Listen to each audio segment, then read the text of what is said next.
तो बच्चों, आज कैपेसिटी एंड कैपेसिटर का लेक्चर थर्ड इंग्लिश मीडियम के लिए है और इस लेक्चर में हम लोग आज डील करने वाले हैं कुछ टॉपिक्स। तो मैं लेक्चर सेकंड में जो भी चीज़ें डील किया था उन चीज़ों को ये लेक्चर सेकंड है, लेक्चर फर्स्ट में हमने जो भी चीज़ों को डील किया था उनको रिवाइज कर देता हूँ कि किसी भी कंडक्टर का कैपेसिटी का मतलब ये है कि उस कंडक्टर के पास चार्ज रखने का कितना एबिलिटी है। C बराबर Q बटा में भी फॉर्मूला होता है और ये किसी भी कंडक्टर का कैपेसिटी उस कंडक्टर के शेप साइज पर डिपेंड करता है, उस कंडक्टर को किस मीडियम के अंदर रखा गया है इस बात पर डिपेंड करता है और उस कंडक्टर के आसपास में कोई अनचार्ज कंडक्टर पर भी डिपेंड करता है। और इसके आगे हमने देखा था एनर्जी ऑफ चार्ज कंडक्टर कि अगर कोई कंडक्टर है तो उसके पास एनर्जी भी होती है U बराबर हाफ सी भी स्क्वायर Q स्क्वायर बटा में 2C या हाफ Q भी। और हमने देखा कि अगर कोई स्फेरिकल कंडक्टर है तो उसका कैपेसिटी 4πε0 × r होता है और अर्थ के पास 711 माइक्रोफैराडे का कैपेसिटी होता है। इतना बातों को हमने देखा और आज का जो लेक्चर है इस लेक्चर में हम लोग जा रहे हैं डील करने कॉमन पोटेंशियल। कॉमन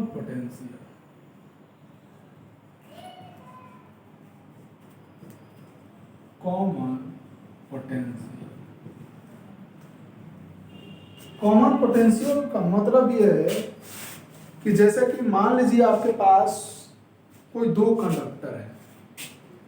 अगर ये कोई कंडक्टर है और इस पर चार्ज दिए हैं हम तो इसके पास कुछ पोटेंशियल डिफरेंस होगा और इसका कुछ कैपेसिटी होगा। इस पे भी चार्ज है तो इसका भी कुछ पोटेंशियल डिफरेंस होगा, इसका भी कुछ कैपेसिटी होगा। अगर दोनों को हम एक पतला तार से जोड़ दें तो जिसका पोटेंशियल डिफरेंस ज़्यादा होगा उससे कम पोटेंशियल के तरफ चार्ज फ्लो करने लगेगा। मान लीजिए इसका पोटेंशियल ज़्यादा है, इसका पोटेंशियल कम है तो अधिक पोटेंशियल वाले से कम पोटेंशियल वाले की तरफ चार्ज फ्लो करने लगेगा और ये तब तक करेगा जब तक कि दोनों का पोटेंशियल इक्वल ना हो जाए। जैसे ही दोनों का पोटेंशियल इक्वल होगा चार्ज फ्लो करना बंद कर देगा। तो वह पोटेंशियल जिस पर चार्ज का फ्लो स्टॉप हो जाता है उसी पोटेंशियल को हम लोग कॉमन पोटेंशियल बोलते हैं। समझ रहे हैं बात को? वो पोटेंशियल जिस पर चार्ज एक कंडक्टर से दूसरा कंडक्टर में फ्लो करना बंद कर देता है उस पोटेंशियल को कॉमन पोटेंशियल कहते हैं। दिक्कत नहीं होनी चाहिए। चलते हैं हम इस कॉमन पोटेंशियल के लिए फॉर्मूला डिराइव करना कि कॉमन पोटेंशियल के लिए क्या फॉर्मूला होगा। बने रहिए आप। थोड़ा सा इंक डाल लेता हूँ क्योंकि अच्छा नहीं चल पा रहा है। इसके बाद में कुछ क्वेश्चंस वगैरह करेंगे हम लोग। आप नोट करते चलेंगे जितना भी पढ़ाया जा रहा है सभी चीज़ों को नोट करते चलेंगे। देखिए या आप आकर के ऑफिस से कांटेक्ट करेंगे, आपको नोट्स दे दिया जाएगा। लीजिए, हम मान रहे हैं कि मेरे पास एक कोई कंडक्टर है जिसका नाम है A। अगर इस पर चार्ज हम देते हैं मान लीजिए Q1, अगर इसका कैपेसिटी है C1 और पोटेंशियल है इसका V1 और एक ये दूसरा कंडक्टर है जिसका नाम है B, इस पर चार्ज हम देते हैं Q2, इसका कैपेसिटी है C2 और इसका पोटेंशियल है V2। अगर दोनों को एक हम पतला तार से जोड़ते हैं और अगर V1 ज़्यादा है V2 से, यानी बोले तो इसका पोटेंशियल ज़्यादा है इससे, तो इससे क्या होगा, चार्ज फ्लो करना शुरू कर देगा। किधर? इसमें से उसमें चार्ज फ्लो करना शुरू कर देगा। हे में से हो में चार्ज आने लगेगा तो इसका चार्ज कुछ कम होने लगेगा तो पोटेंशियल भी कम होने लगेगा। इसका चार्ज थोड़ा बढ़ने लगेगा, इसका पोटेंशियल भी थोड़ा बढ़ने लगेगा और चार्ज फ्लो करते जाएगा और ये तब तक करेगा जब तक कि दोनों का पोटेंशियल बराबर ना हो जाए। जैसे ही हेकर पोटेंशियल भी और हेकर पोटेंशियल दोनों का भी हो जाएगा और चार्ज का आना जाना बंद हो जाएगा, चार्ज का आना जाना बंद हो गया। ठीक है, इसका धारिता C1 था, इसका कैपेसिटी C1 था, इसका कैपेसिटी था, तो कैपेसिटी तो चेंज नहीं करेगा, वही रहेगा, लेकिन चार्ज इसमें से चार्ज उसमें जा रहा था, तो इसका चार्ज कुछ कम हो गया होगा। अगर Q1 था पहले तो बाद में मान लीजिए Q1 डैश हो जाएगा और ये चार्ज Q2 डैश हो जाएगा। कोई दिक्कत? कोई दिक्कत नहीं। तो देखते हैं हम कि कॉमन पोटेंशियल का फॉर्मूला क्या होगा। तो शेयरिंग के पहले, चार्ज के ट्रांसफर के पहले यानी शेयरिंग के पहले इस सिस्टम के पास टोटल कितना चार्ज है, यानी बोले तो total charge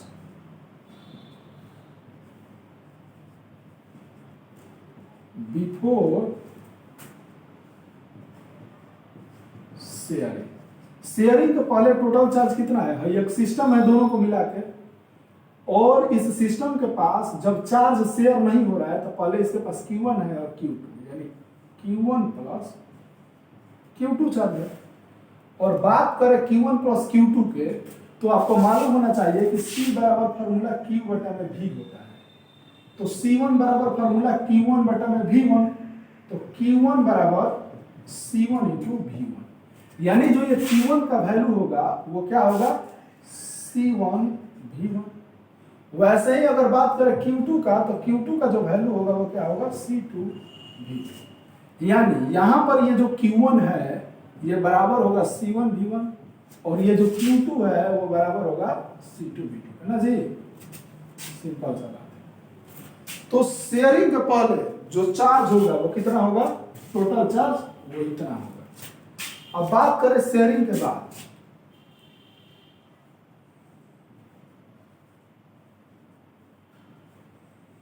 total charge after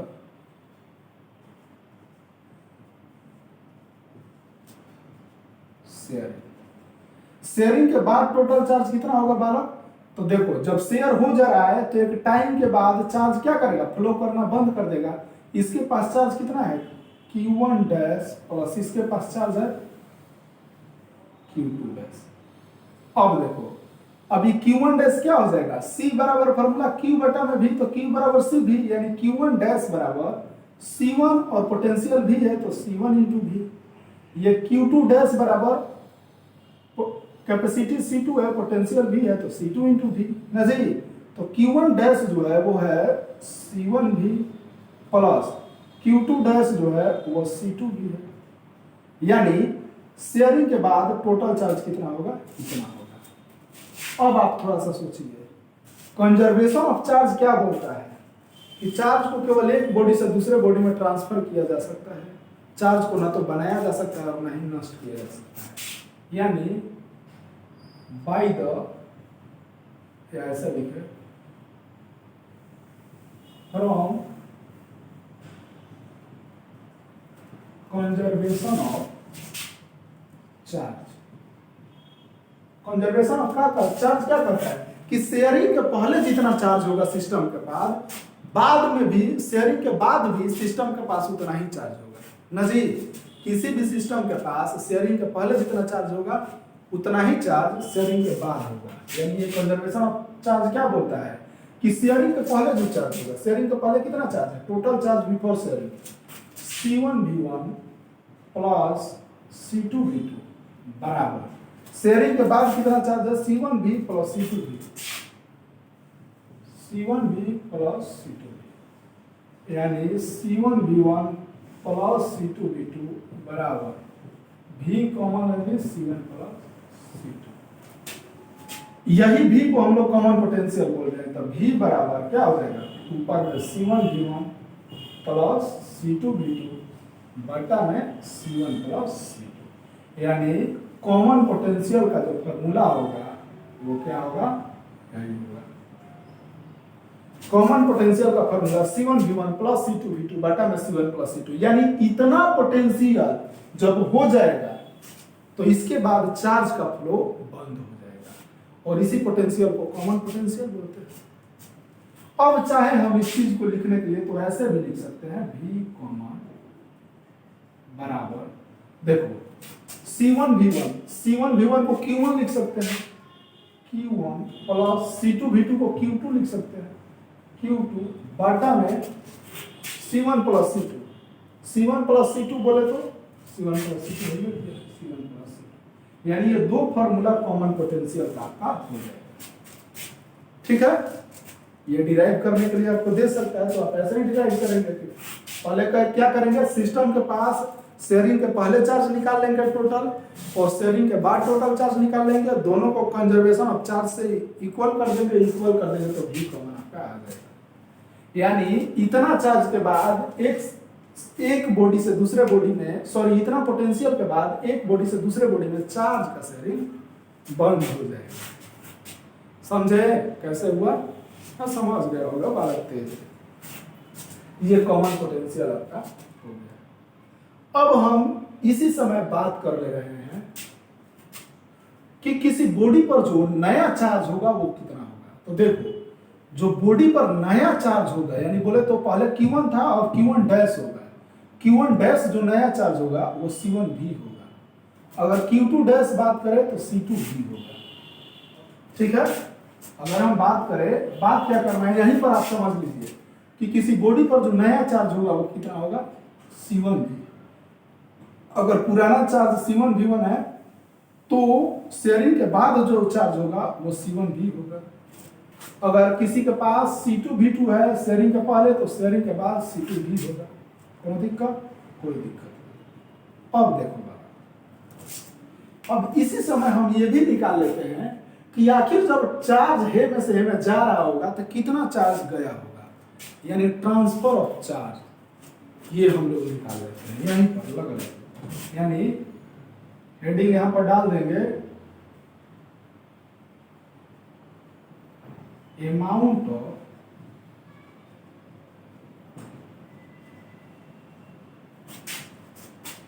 transferred charge. जो चार्ज ट्रांसफर हुआ उसका अमाउंट क्या है। तो सुनो भाई, पहले चार्ज इतना था, अब बाद में चार्ज इतना हो गया, और ये ज्यादा था, इसमें से उसमें चार्ज गया है, तो जाहिर सी बात है कि हेतरा से हरी कम होगा। पहले आपके पास 50 रुपया था, अब बाद में आपके पास 20 रुपया हो गया, तो आप कितना दे दिए, आपके पास से कितना ट्रांसफर हो गया। तो पहले वाला में से बाद में वाला को माइनस कर देंगे तो मालूम चल जाएगा। तो जो ट्रांसफर ऑफ चार्ज होगा, अगर इस चार्ज को हम डेल्टा क्यू से लिखते हैं तो ये डेल्टा क्यू जो होगा, पहले का चार्ज कितना है Q1 में से घटाना पड़ेगा बाद का चार्ज Q1 डैश ना हो, वैसा ही delta Q is equal to Q1 कितना है C1 V1 minus Q1 dash C1 V। कोई दिक्कत? कोई दिक्कत नहीं। तो delta Q is equal to C1 V1 में से घटाइए C1, और V बोले तो V का फॉर्मूला कितना है, देखो V कॉमन है ना, कॉमन पोटेंशियल है, V कॉमन पोटेंशियल है, तो कॉमन पोटेंशियल को यहाँ पर रखो, C1 V1 plus C2 V2 बटा में C1 प्लस C2। ठीक है, अब इसको माइनस किया जाए। चलिए, delta Q is equal to C1 V1 minus C1 से मल्टीप्लाई अगर हम उसमें करते हैं तो क्या होगा, C1 का square V1 plus C1 C2 V2 बटा में C1 प्लस। कोई दिक्कत? कोई दिक्कत नहीं। अब चलते हैं आगे, एलसीएम लेते हैं। इसके नीचे कुछ नहीं है तो 1 है ना जी। अब हम क्या करते हैं, यहाँ पर एलसीएम लेते हैं। तो delta Q is equal to, अगर हम लिए एलसीएम यहाँ पर C1 plus C1 plus C2, तो देखिए ये 1 है, तो C1 प्लस C2 से इसमें मल्टीप्लाई करना पड़ेगा। तो C1 से मल्टीप्लाई कीजिएगा तो C1 square V1 plus C2 से मल्टीप्लाई कीजिएगा तो C1 C2 V1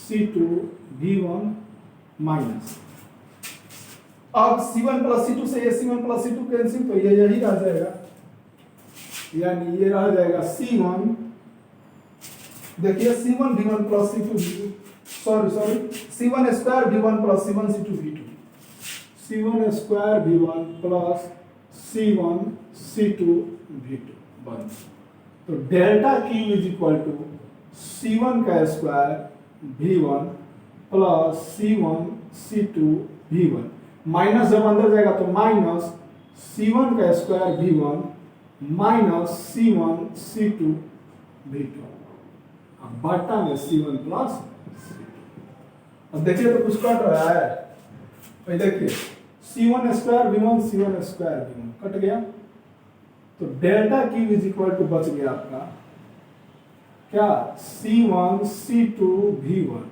minus C1 C2 V2, C1 plus C2, तो delta Q is equal to क्या हो जाएगा, देखिए C1 C2 C1 C2, C1 C2 को अगर हम कॉमन लेते हैं C1 C2 को, तो बच जाएगा क्या, V1 माइनस V2, अगर यहाँ पर C1 C2 को कॉमन लेते हैं तो V1 माइनस V2 बच जाएगा, बटा में C1 प्लस C2, यानी जो डेल्टा Q होगा ट्रांसफर ऑफ चार्ज वो बराबर होगा C1 C2 बटा में C1 plus C2 into V1 minus V2,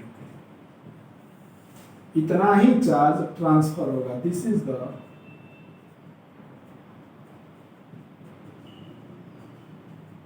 transfer of charge,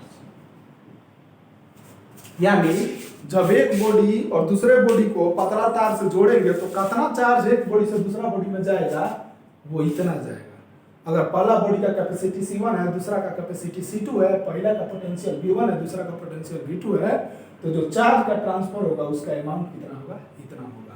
और ये चार्ज कब तक ट्रांसफर होगा, तो जब तक कॉमन पोटेंशियल इतना ना हो जाए।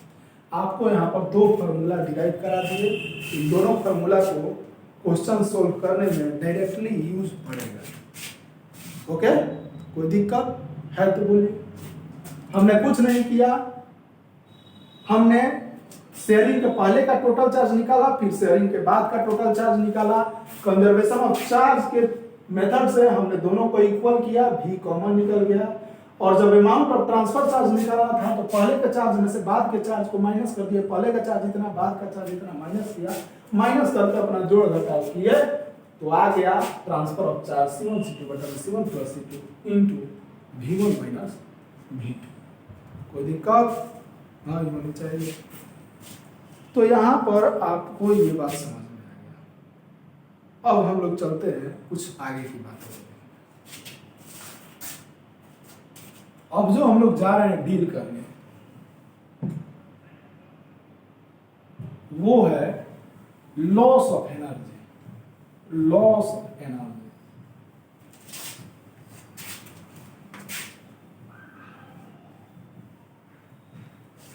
आप पढ़ते रहे, ये सब नोट करते रहेंगे। ये सब फार्मूला डायरेक्ट पूछ देता है एग्जाम में कि आप इस फार्मूला को प्रूव करें, तो आपको प्रूफ भी करना पड़ सकता है।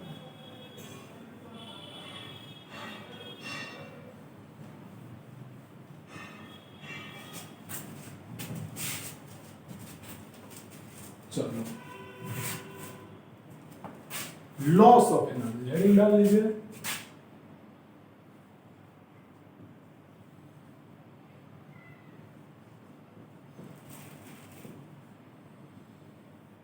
लॉस ऑफ एनर्जी यानी कहने का मतलब यह है कि जब भाई एक कंडक्टर से दूसरे कंडक्टर को, सपोज ये कोई कंडक्टर है जिसके पास चार्ज Q1 है, पोटेंशियल V1 है, कैपेसिटी C1 है। ये भी कोई कंडक्टर है जिसका पर चार्ज Q2 है, कैपेसिटी C2 है, पोटेंशियल V2 है। जब इसके पास चार्ज है, इसका कुछ कैपेसिटी है, इसका कुछ पोटेंशियल है, तो इसके पास एनर्जी भी होगा। मान लीजिए इसके पास एनर्जी कितना होगा, half C1 V1 square. Energy का फॉर्मूला यही होता है ना, हाफ C V स्क्वायर है, half Q square, half Q square बटा में 2C, जो भी फॉर्मूला है उस बेसिस से आप समझ सकते हैं कि इसके पास कुछ ना कुछ एनर्जी होगा। अगर इसके पास चार्ज है, पोटेंशियल है, तो तो इसके पास कुछ ना कुछ एनर्जी होगा ही होगा। इसके पास भी चार्ज है, इसके पास भी पोटेंशियल है, तो इसके पास भी कुछ ना कुछ एनर्जी होगा ही होगा। और जब दोनों को एक पतला तार से ज्वाइंट करेंगे तो चार्ज एक बॉडी से दूसरे बॉडी में फ्लो करेगा, यानी एक का चार्ज कम होगा और एक का चार्ज बढ़ेगा, तो जिसका चार्ज कम होगा उसका एनर्जी भी कम होगा ना जी। चार्ज फ्लो कर रहा है तो एनर्जी जाहिर सी बात कम होगा, क्योंकि क्यू स्क्वायर बटा में 2c है। चार्ज जब घटेगा तो एनर्जी भी घटेगा, तो जब इसका चार्ज इसमें आएगा तो इसका एनर्जी घटेगा, तो इसका एनर्जी बढ़ेगा ना जी। इसका घटेगा, इसका बढ़ेगा, तो इस प्रकार से एनर्जी का भी ट्रांसफर होगा। और जब ये एनर्जी का ट्रांसफर होगा तो क्या ट्रांसफर के दौरान एनर्जी लॉस भी करेगा? एनर्जी लॉस भी करेगा? तो जवाब है, आप तो पढ़े हैं कि एनर्जी का nether be created nor be destroyed ना जी। अगर इस सिस्टम, दोनों सिस्टम को मिलाकर मान लीजिए इसके पास 5 जूल एनर्जी है, इसके पास 10 जूल एनर्जी है, तो इस दोनों सिस्टम के पास अभी 15 जूल एनर्जी है। अगर हम तार भी जोड़ दें तो बाद में भी इसके पास 15 जूल एनर्जी रहना चाहिए, क्योंकि एनर्जी का nether be created nor be destroyed. जितना सिस्टम के पहले एनर्जी होगा बाद में भी इतना ही होगा। लेकिन देखा गया कि शेयरिंग के पहले 15 जूल तो है, लेकिन बाद में शेयरिंग के 15 जूल नहीं है, कुछ एनर्जी कम है। तो आखिर ये एनर्जी गया कहाँ? इसका मतलब एनर्जी लॉस हुआ है। वो एनर्जी हीट और लाइट और साउंड के फॉर्म में रिलीज हो जाता है, लॉस हो जाता है।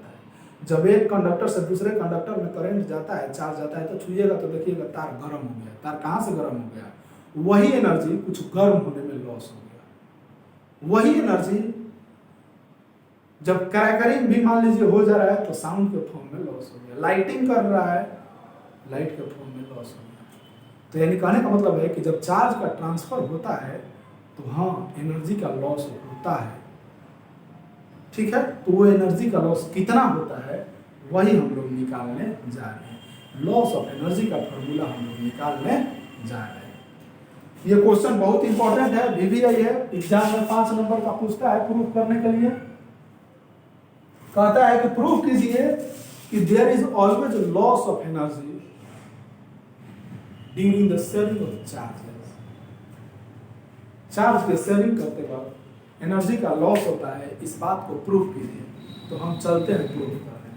हम मान ले रहे हैं कि मेरे पास 2 कंडक्टर है, मेरे पास 2 कंडक्टर है, कंडक्टर एक ए और एक कंडक्टर ए। एक का नाम ए, एक का नाम बी। पहला का कैपेसिटी C1 है, दूसरा का कैपेसिटी C2 है। ठीक, इसका पोटेंशियल V1 है, इसका पोटेंशियल V2 है, और दोनों को हमने एक पतला तार से कनेक्ट कर दिया। तो चार्ज क्या होगा? इधर से इधर फ्लो करेगा। मान लीजिए V1 ज्यादा है और V2 कम है, तो V1 से चार्ज फ्लो करने लगेगा V2। चार्ज फ्लो करेगा तो इसका कुछ एनर्जी होगा, इसका भी कुछ एनर्जी होगा, तो एनर्जी का भी फ्लो होगा ना जी। और एनर्जी का जब फ्लो होगा तो हम कह रहे हैं कि हीट लाइट साउंड में एनर्जी लॉस करेगा, तो वो कितना करेगा? इसी के लिए हम लोगों को फॉर्मूला निकालना है। तो हम चलते हैं, सबसे पहले ये काम करते हैं। कैसे निकलेगा? तो शेयरिंग के पहले इस सिस्टम के पास कितना एनर्जी है ये निकाल लेते हैं, और फिर शेयरिंग के बाद सिस्टम के पास कितना एनर्जी है ये निकाल लेते हैं। और जब लॉस किया है तो सिस्टम के पहले एनर्जी में से सिस्टम के बाद का एनर्जी को माइनस कर देते हैं, और जो आएगा वही मेरा लॉस ऑफ एनर्जी होगा ना जी। जैसे अभी इन दोनों के पास मिला करके कुछ एनर्जी होगा, मान लीजिए E1 एनर्जी होगा, और जब चार्ज का फ्लो रुक जाएगा, यानी इसका कैपेसिटी तो C1 ही रहेगा, इसका भी कैपेसिटी C2 रहेगा, लेकिन अब चार्ज आना जाना बंद कर दिया, इसका मतलब दोनों का पोटेंशियल इक्वल हो गया। अगर इसका पोटेंशियल V तो इसका भी पोटेंशियल V ना जी। तो जब चार्ज का शेयरिंग रुक जाएगा तो भी इस सिस्टम के पास कुछ एनर्जी होगा, तो पहले जो एनर्जी होगा उसमें से बाद का जो एनर्जी होगा माइनस कर देंगे तो मालूम चल जाएगा कि कितना एनर्जी लॉस किया। तो चलते हैं, energy of system, energy of system before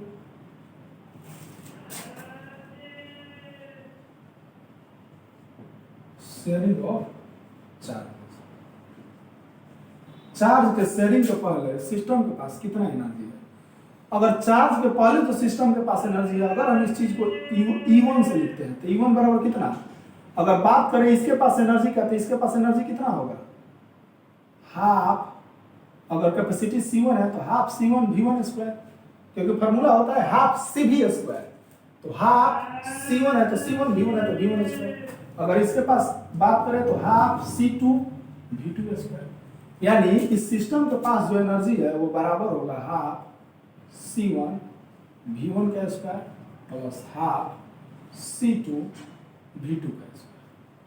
अब देखिए शेयरिंग के बाद इस सिस्टम के पास कितना एनर्जी है भाई, तो energy of system after sharing of charge,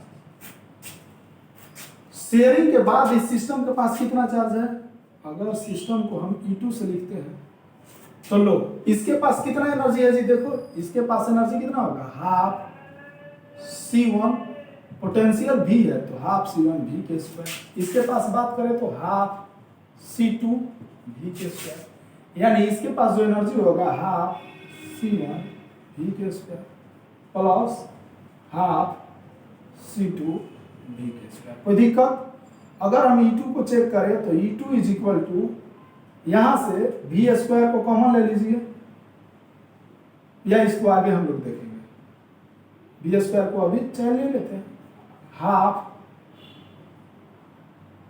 C1 plus C2 into V के स्क्वायर हो गया ना, हाफ को भी कॉमन ले लिए C1 plus C2 into V के स्क्वायर, देख रहे हो हाफ V1 स्क्वायर को कॉमन ले लिए, चाहे तो आप इसको इस तरह से लिखो, अच्छा रहेगा,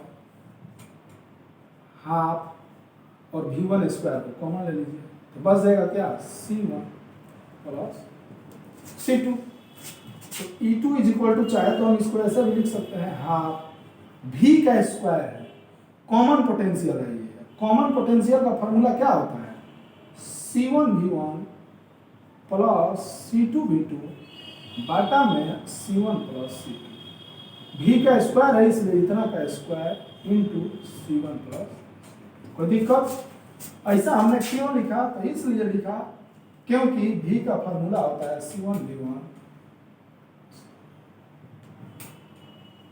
प्लस C2 V2 बाटा में C1 प्लस जी, कोनो दिक्कत, कोई दिक्कत नहीं, तो एनर्जी E1 इतना है और एनर्जी E2 इतना है, कोई दिक्कत है तो बोलिए, कोई दिक्कत आपको नहीं होना चाहिए। आप चाहे तो E1 को इस तरह से भी लिख सकते थे, हाफ, हाफ को कॉमन ले लेते तो यहां पर क्या हो जाता है,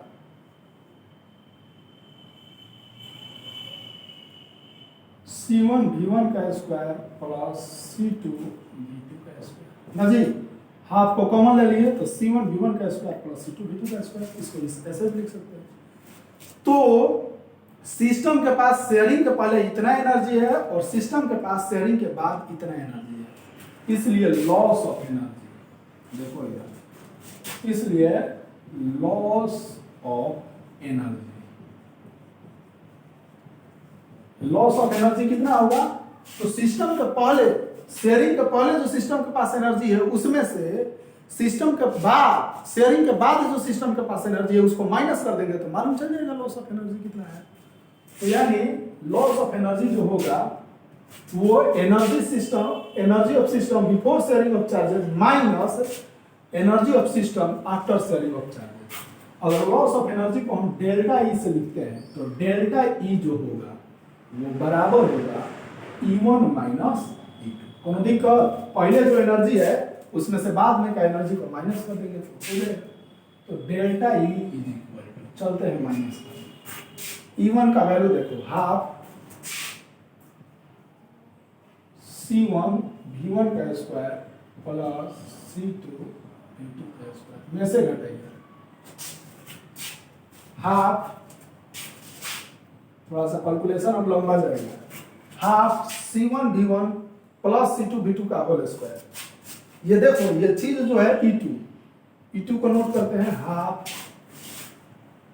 C1V1 प्लस C2V2 बटा में C1 प्लस C2 का whole square into C1 plus C2। तो delta E is equal to, देखो यहां से इस चीज को थोड़ा सा आप समझो, 1/2 C1 V1 का स्क्वायर प्लस C2 V2 का स्क्वायर माइनस 1/2। आप चाहे तो इसको दो पार्ट में तोड़ सकते हैं, एक C1 V1 plus C2 V2 का होल स्क्वायर बाटा में C1 प्लस C2 का whole square into C1 plus C2। कोई दिक्कत? तो C1 प्लस C2 से एक C1 प्लस C2 कैंसिल हो जाएगा। अब हाफ को हम क्या कर रहे हैं, इन दोनों में से कॉमन ले ले रहे हैं। तो delta E is equal to 1/2 को कॉमन ले लिए तो बच जाएगा क्या, इधर देखो C1 V1 का स्क्वायर प्लस C2 V2 का स्क्वायर माइनस हाफ तो बाहर निकल गया है, अब बच जाएगा ये चीज C1 V1 plus C2 V2 अब बटा में C1 प्लस C2। कोई दिक्कत? इसके नीचे कुछ नहीं है तो बटा में एक ब्रैकेट बंद। अब हम क्या करते हैं, इसको सोल्व करने के, इसका होल स्क्वायर है। अब हम करते ये हैं कि एलसीएम लेते हैं और एलसीएम लेके आगे बढ़ते हैं और बढ़ते चलेंगे। एलसीएम लेंगे तो स्पेस थोड़ा ज्यादा ले लेगा, इसलिए इधर की चीजों को मिटाना होगा। आप समझ ले, हम कुछ नहीं किए हैं। इस सिस्टम के पास शेयरिंग के पहले कितना एनर्जी था वो निकाले, देखो इतना था, half C1 V1 square plus C2 V2 square. Sharing के बाद सिस्टम के पास कितना एनर्जी है, तो इतना है, निकाले हम। अब पहले वाला एनर्जी में से बाद वाला एनर्जी को घटा दिए तो मालूम चल जाएगा लॉस ऑफ एनर्जी, वही घटा रहे हैं, बस कैलकुलेशन है बहुत इजी, खाली कैलकुलेशन है, इसमें जोड़ घटा रहा है, इजी है, एकदम इजी चीज है। तो मैं मिटाता हूं, ठीक है, चीजों को मिटा रहा हूं क्योंकि कैलकुलेशन में थोड़ा लंबा जाएगा।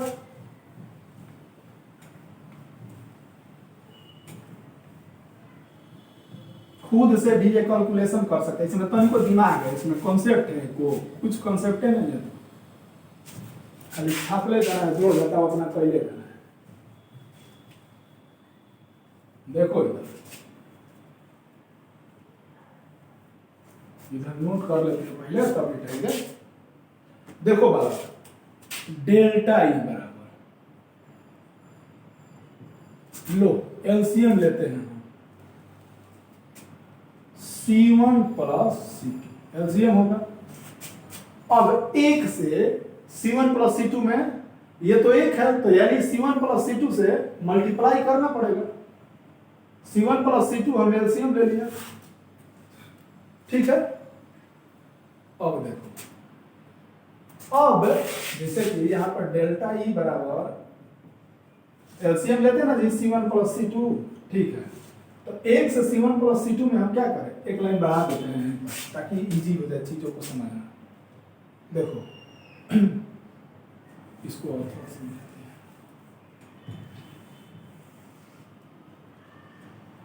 लो C1 V1 का स्क्वायर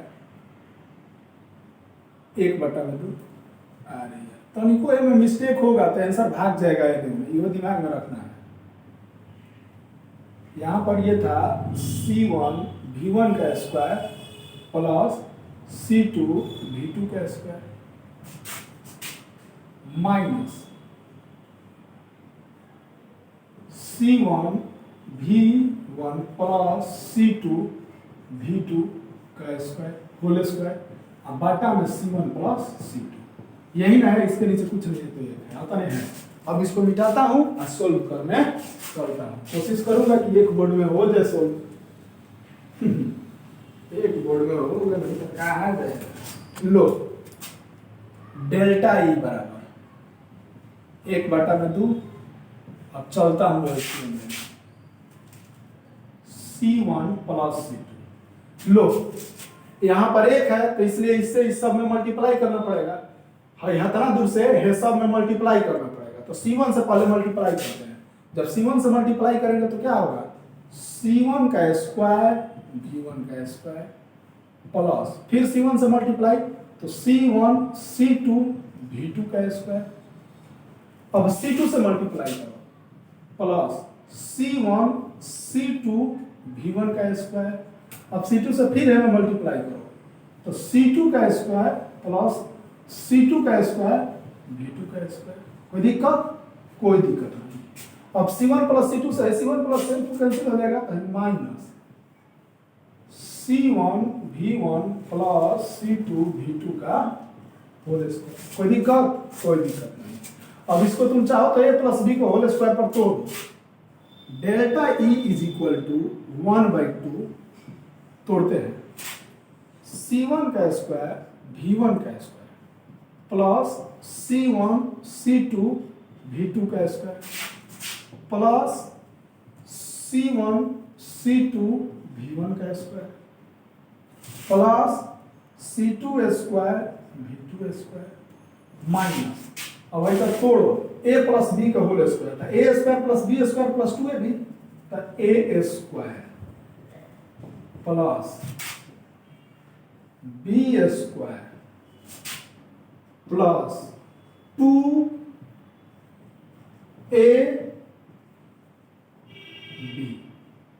तोड़ दिया हमने a प्लस b का होल स्क्वायर था, अब भाषा में C1 प्लस C2 देख रहे हैं कैलकुलेशन।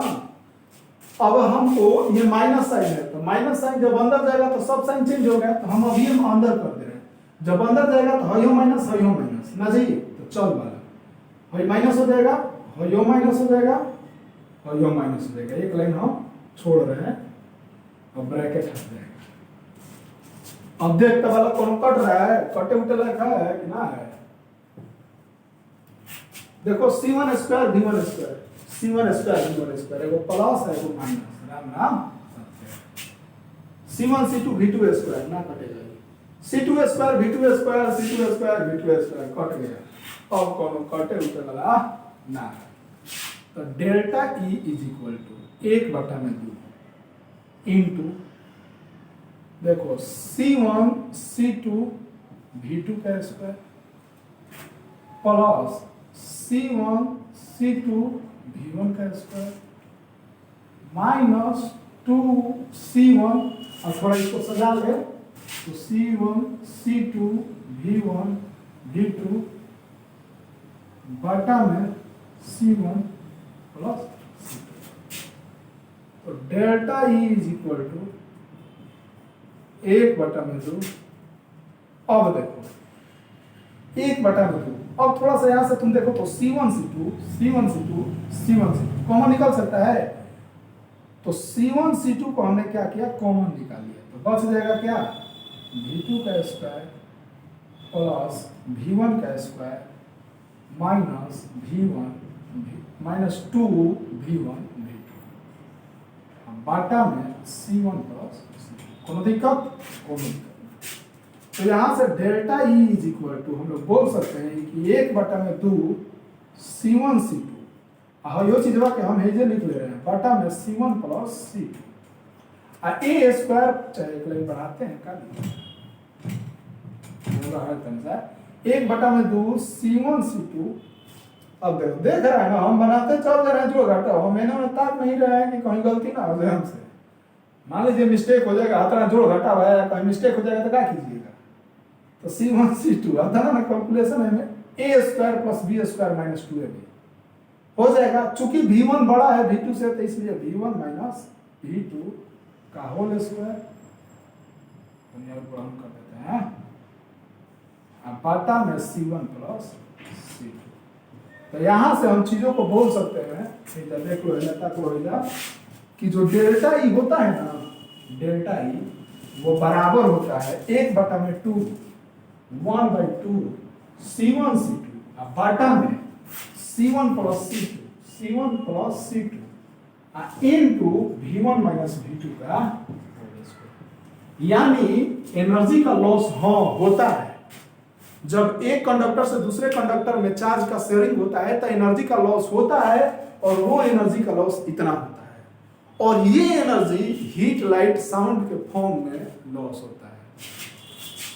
ठीक बात, लिख लेंगे नीचे कि this energy is lost in the form of heat light sound. Okay, तो इतना बात हम लोगों ने आज पढ़ा। एक छोटा सा में हम लोग रिकैप कर लेते हैं क्या क्या पढ़ा।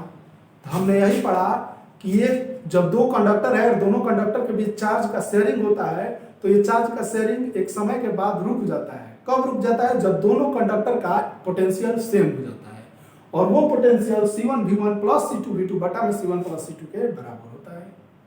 और जब चार्ज का ट्रांसफर होता है तो वो चार्ज कितना ट्रांसफर होता है? तो delta Q is equal to C1 C2 बटा में C1 plus C2 into V1 minus V2 के बराबर होता है। और जब चार्ज का शेयरिंग होता है तो उस वक्त एनर्जी का लॉस भी होता है, और वो एनर्जी का लॉस कितना होता है? Delta E is equal to half C1 C2 बटा में C1 plus C2 into V1 minus V2 का होल स्क्वायर होता है। कोई प्रॉब्लम तो नहीं होना चाहिए, कोई प्रॉब्लम नहीं होना चाहिए। कोई दिक्कत है तो बोलिए, कोई दिक्कत नहीं। मिटाता हूं इन सभी चीजों को, तीन चीजों को मैंने डील किया।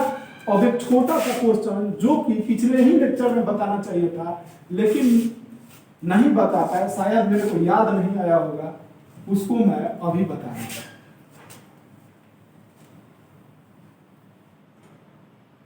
जो कि फिजिकल सिग्निफिकेंस है, एक प्रॉपर्टी है physical significance.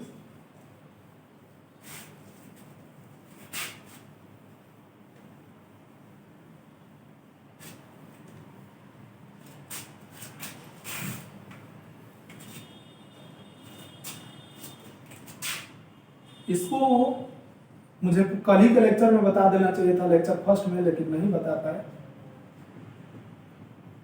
Physical frequency of conductor.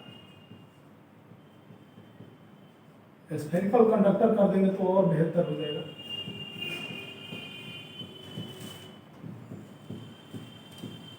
इस चीज को उस वक्त बताना चाहिए था जब हम स्फेरिकल कंडक्टर का कैपेसिटी निकाले थे। ठीक है, देखिए कहने का मतलब है physical significance of spherical conductor का मतलब ये है कि देखो, कोई भी कंडक्टर, अगर कोई ये कंडक्टर है स्फेरिकल कंडक्टर या कोई भी कंडक्टर हो जिसका रेडियस कुछ है, मान लीजिए R, अगर आप इसको दीजिएगा चार्ज तो ये अपने पास चार्ज को स्टोर करेगा। मजीद अगर आप इस कंडक्टर को चार्ज दीजिएगा तो ये चार्ज अपने पास रखेगा। कहने का मतलब है कि ये कितना चार्ज रखेगा, तो ये उतना ही चार्ज रखेगा जितना कि इसका कैपेसिटी होगा। अगर ये स्फेरिकल हो तो C बराबर 4 pi epsilon not into R, इतना बोल देंगे कि इसका कैपेसिटी इतना होगा। ठीक है, चार्ज रखने का कैपेसिटी इतना होगा। तो भाई ये कितना चार्ज रख सकता है? 1 कूलम, 2 कूलम, 4 कूलम, 5 कूलम, एक लिमिट होगा। तो कहने का मतलब है कि इसका चार्ज रखने का लिमिट कितना होगा? तो ये चार्ज उतना ही रख सकता है जितना, जो भी इस पे हम चार्ज देंगे, जो भी इस पे हम चार्ज देंगे, उस चार्ज के कारण इसके सरफेस पर जो भी इस कंडक्टर पर हम चार्ज देंगे, जो भी इस कंडक्टर पर हम चार्ज देंगे, उस चार्ज के कारण इसके सरफेस पर इलेक्ट्रिक इंटेंसिटी 3 × 10⁶ वोल्ट पर मीटर से कौन या इतना है, तो ये चार्ज रख पाएगा।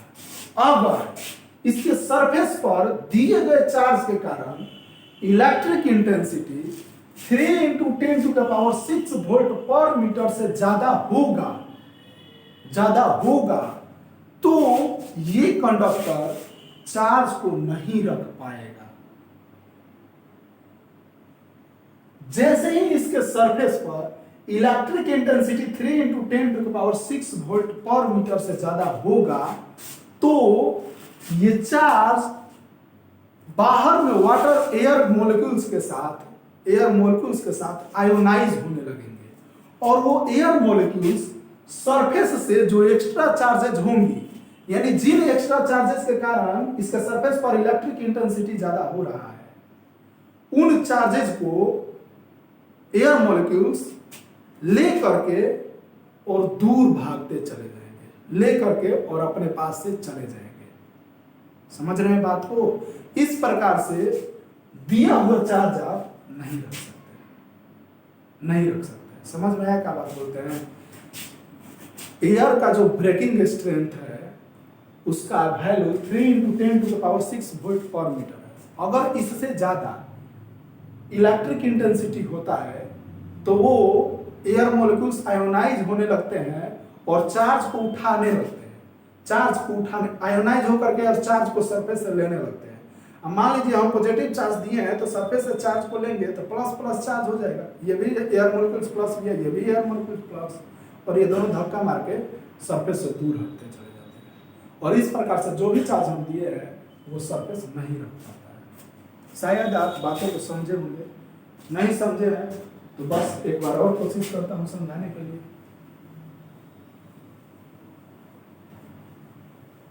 कहने का मतलब है कि कोई भी कंडक्टर अपने पास, सपोज मैं कंडक्टर हूं और मैं अपने पास उतना ही चार्ज रख सकता हूं जिन चार्जेस के वजह से मेरे सरफेस पर इलेक्ट्रिक इंटेंसिटी 3 × 10⁶ वोल्ट तक हो। अगर मेरे पास चार्ज के कारण मेरे सरफेस पर इलेक्ट्रिक इंटेंसिटी 3 × 10⁶ वोल्ट पर मीटर से ज्यादा होने लगेंगे तो एयर मॉलिक्यूल्स उन ज्यादा चार्जेज को मेरे सरफेस से उठा करके लेके जाने लगेंगे।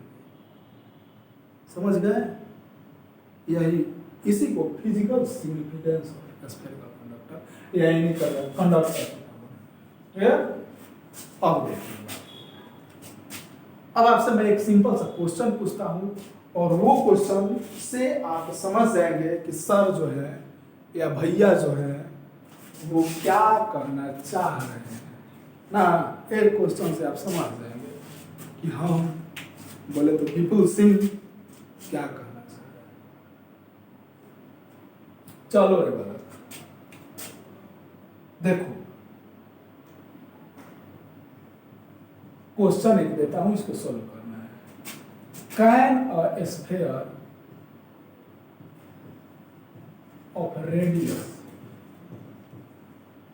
1 सेंटीमीटर स्टोर या केप्ट 1 कूलम्ब चार्ज। हमारा क्या कहना है इस बात को समझिए। क्या 1 सेंटीमीटर रेडियस का एक स्फीयर 1 कूलम्ब चार्ज रख सकता है? रख सकता है तो बताइए रख सकता है, और नहीं रख सकता है तो बताइए क्यों नहीं रख सकता है। एक स्फीयर है मेरे पास और उस स्फीयर का रेडियस 1 सेंटीमीटर है। ये स्फीयर है और इस स्फीयर का रेडियस कितना है? 1 सेंटीमीटर है। एक ऊपर हम चार्ज दे रहे हैं कितना? 1 कूलम्ब चार्ज। क्या 1 कूलम्ब चार्ज हम देंगे एक ऊपर तो इस चार्जवा को रख पाएगा कि नहीं रख पाएगा? बताइए। तो देखिए, ये रख पाएगा कि नहीं रख पाएगा कैसे मालूम चलेगा? तो दिए गए चार्ज, यानी जो 1 सेंटीमीटर चार्ज दिए हैं, इस चार्ज के कारण इसके सरफेस पर आप इलेक्ट्रिक इंटेंसिटी निकालिए। और अगर ये इलेक्ट्रिक इंटेंसिटी 3 × 10⁶ वोल्ट पर मीटर से कम आता है या इतना आता है तो हाँ, ये कूलम्ब चार्ज रख सकता है। और अगर ये 3 × 10⁶ वोल्ट पर मीटर से ज्यादा आता है तो ये 1 कूलम्ब चार्ज को नहीं रख सकता है, क्योंकि जब आप इसको 1 कूलम्ब चार्ज देंगे तो रख नहीं पाएगा, तो बाहर एयर मॉलिक्यूल्स चार्ज को लेकर जाने लगेंगे। समझ में आया? क्या 1 सेंटीमीटर रेडियस वाला ये स्फीयर 1 कूलम्ब चार्ज रख सकता है? चेक करना है। तो क्या करेंगे? इस 1 कूलम्ब चार्ज के कारण इसके सरफेस पर हम इलेक्ट्रिक इंटेंसिटी निकालेंगे और उस इलेक्ट्रिक इंटेंसिटी को देखेंगे कि 3 इंटू 10⁶ वोल्ट पर मीटर से कम है कि ज्यादा। तो बालक में चलते हैं इलेक्ट्रिक इंटेंसिटी निकालने। पहले तो चार्ज आपको मालूम है Q बराबर कितना है 1 कूलम ना जी। रेडियस कितना है इस स्फीयर का, बोले तो 1 सेंटीमीटर। बोले तो सेंटीमीटर में तो सॉल्व नहीं कर सकते हैं, मीटर में तो 10⁻⁻² मीटर। इलेक्ट्रिक इंटेंसिटी हमको निकालना है। इलेक्ट्रिक इंटेंसिटी का फार्मूला क्या होता है 1/4πε Q बटा में R। तो E इज इक्वल टू 1/4πε0 का मान कितना होता है बालक 9 गुना 10⁻9। हाँ लग रहा है थक गया, पहले वीडियो देख लेना कम मिनट का हुआ। अब 50 मिनट का होगा। देख लो तो 10 मिनट आ गए, 1 घंटा हो गया। तो E is equal to 9 into 10⁹ और Q का वैल्यू बोले तो 1 कूलम बाटा में रेडियस R बोले तो 10⁻² का स्क्वायर। तो E बराबर 9 गुना 10⁻9 गुना 1 बाटा में रेडियस 10⁻² का स्क्वायर बोले तो 10⁻⁴। तो E इज इक्वल टू 9 गुना 10⁻9। ये नीचे में है माइनस था, जब ऊपर में गया तो गुना प्लस 4 हो जाएगा। तो E इज इक्वल टू 9 गुना 10⁻9 4 13 इतना वोल्ट पर मीटर। यानी 1 कूलम जब हम इस पर चार्ज देंगे तो उस चार्ज के कारण इसके सरफेस पर जो इलेक्ट्रिक इंटेंसिटी होगा 9 गुना 10⁻13 वोल्ट पर मीटर होगा, जो 3 इंटू 10⁻6 वोल्ट पर मीटर से ज्यादा है। और क्या है ज्यादा है। जब ज्यादा है तो क्या होगा, दिए गए चार्ज को ये नहीं रख सकता है। यानी 1 कूलम चार्ज जो देंगे उस चार्ज को ये स्फीयर नहीं रख पाएगा। सिंपल सा बात है। यानी 1 सेंटीमीटर रेडियस वाले स्फीयर 1 कूलम पे चार्ज नहीं रख पाएगा। समझ रहे हैं बात को, 1 कूलम चार्ज नहीं रख पाएगा।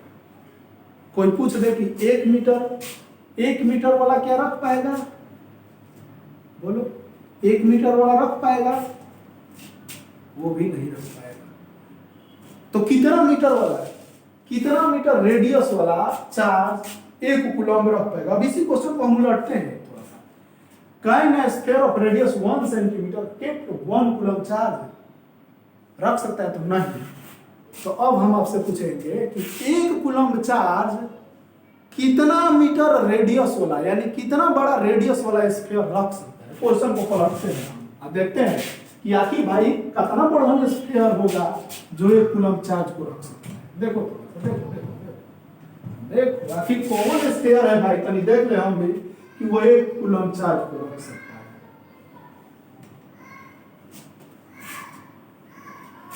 क्वेश्चन रहेगा कि find the size of A sphere. अरे कॉन्सेप्ट को समझो, which kept 1 कूलम चार्ज। उस स्फीयर का साइज बताइए जो 1 कूलम चार्ज को रख सकता है। तो लो भैया, मान लेते हैं कि जो भी स्फीयर चार्ज को रखेगा उसका रेडियस कितना होगा r होगा। Let radius of sphere be r, उसका रेडियस कितना होगा r होगा।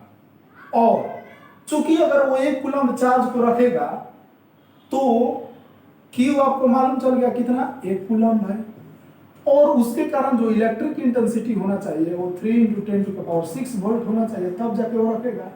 और R आपको निकालना है, सिंपल सा बात है। तो E बराबर फॉर्मूला होता है 1/4πε0 Q बटा में R²।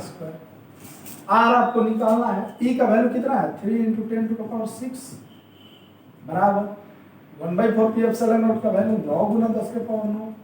Q बोले तो 1 बटा में R² जो कि आपको निकालना है। R² इधर आएगा। भूख लग गया बाबा, 3 into 10 to the power 6 volt into cross multiply करो आर स्क्वायर बराबर 9 गुना 10 के पावर कितना हो जाएगा 9। यहाँ से आर स्क्वायर का वैल्यू निकालो, आर स्क्वायर इक्वल टू 9 गुना 10 के पावर 9 बटा में 3 into 10 to the power 6 तो बताइए 3 into 10 to the power 6 कितने का 9, यानी R square is equal to 3 into 10 to the power 6 है, जब नीचे से ऊपर जाएगा तो माइनस में 3 into 10 to the power 3 क्योंकि 6 जाएगा ऊपर तो माइनस हो जाएगा, 9 में से 6 घटा 3 यानी R square is equal to 3 into 10 to the power 3 तो R is equal to root under 3 into 10 to the power यानी 3 पर 3 जीरो नजीक 3 पर 3 जीरो के रूट जो होगा इतना मीटर का रेडियस होना चाहिए। आप समझ रहे हैं? एक कूलम चार्ज को रखने के लिए,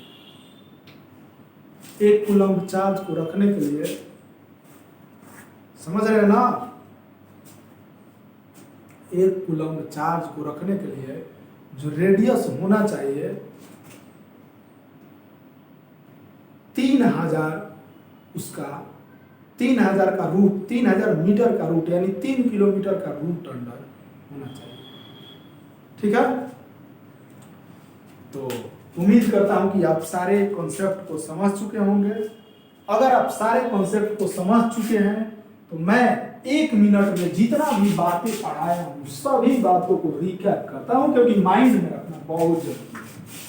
देखो, जिसके पास जितना ज्यादा नॉलेज होगा वो उतना कम चीज, कम समय में, कम जगह पर चीजों को स्टोर कर देगा। कम समय में, कम जगह पर अधिक चीजों को वो स्टोर कर देगा। हमने यही पढ़ा कि जो कैपेसिटी का फॉर्मूला होता है C बराबर Q बटा में V होता है। ये कैपेसिटी 3 बातों पर निर्भर करता है। पहला, एरिया का डायरेक्टली प्रोपोर्शनल होता है। दूसरा, जिस माध्यम में रखा गया है, जिस माध्यम में कंडक्टर को रखा गया है उस माध्यम का रिलेटिव परमिटिविटी का डायरेक्टली प्रोपोर्शनल होता है। और कंडक्टर के आसपास अगर अनचार्ज कंडक्टर रखा है तो जितना ज्यादा नजदीक रखा जाएगा अनचार्ज कंडक्टर नियर रखा जाएगा, जितने ज्यादा नजदीक उतने ज्यादा उसका कैपेसिटी ज्यादा होगा।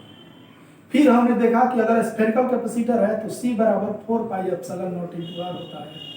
अर्थ जो है उसका जो अर्थ का कैपेसिटी जो होता है वो 711 माइक्रोफैराडे होता है। फिर हमने देखा कि 1 सेंटीमीटर रेडियस का जो स्फीयर है वो 1 कूलम चार्ज नहीं रख सकता है ना हो। फिर हमने आगे देखा कि जो चार्ज कंडक्टर है अगर उनके पास चार्ज है तो उनके पास एनर्जी भी होगा। कितना होगा भाई? हाफ CV² या हाफ QV या Q² बटा में 2C का। इसके बाद में हमने देखा कि चार्ज का ट्रांसफर होगा। अगर किसी कंडक्टर के पास नया चार्ज Q1 है जो कि बराबर है C1 V1 का, तो चार्ज लॉस करने के बाद या गेन करने के बाद जो नया चार्ज होगा Q1 डैश वो हो जाएगा C1 V के बराबर। अगर कोई Q2 चार्ज है जो कि बराबर है C2 V2 के, अगर ये चार्ज को गेन करता है, सॉरी Q2 चार्ज से अगर कोई गेन करता है और गेन करके बन जाता है Q2 डैश तो वो बराबर होगा C2 V के। जब बात करें लॉस इन चार्ज का, लॉस ऑफ चार्ज या transfer of charge delta Q का, तो ये delta Q Q1 minus Q1 dash होता है जो कि बराबर होता है C1 C2 बटा में C1 plus C2 into V1 minus V2 का। जब दो कंडक्टर के बीच चार्ज का शेयरिंग होता है तो शेयरिंग ऑफ चार्ज जो होता है वो बराबर होता है, सॉरी शेयरिंग ऑफ चार्ज होता है तो उस केस में एनर्जी का लॉस होता है और वो जो लॉस ऑफ एनर्जी होता है वो हाफ C1 C2 बटा में C1 plus C2 into V1 minus V2 का होल स्क्वायर होता है। और यहाँ पर आपका जो है कैपेसिटी चैप्टर इंड कर जा रहा है, कैपेसिटी खत्म हो जा रहा है, और नेक्स्ट लेक्चर में हम लोग कैपेसिटी से रिलेटेड क्वेश्चंस करेंगे। तो उम्मीद करता हूं कि आपको सारी बातें समझ में आई होगी, सारी बातें आपके माइंड में हुई होंगी, और नेक्स्ट लेक्चर से हम लोग कैपेसिटर के बारे में पढ़ना स्टार्ट करेंगे। तो अच्छे हैं, अच्छे रहिए, सेफ रहिए, और आपका क्लास में भी चल रहा है, जहां पर यूनिट 2 चला रहे हैं, हम करेंट इलेक्ट्रिसिटी पढ़ा रहे हैं। आपको इलेक्ट्रोस्टैटिक्स यूनिट जो है लेक्चर से ही पढ़ना होगा, लेकिन करंट इलेक्ट्रिसिटी हम क्लास में स्टार्ट किए हैं। अगर आप चाहें, सेफ्टी है आपके पास, गार्जियन अलाउ करता है या ना, तो आप आ सकते हैं। Thank you, all the best, मिलते हैं नेक्स्ट लेक्चर में।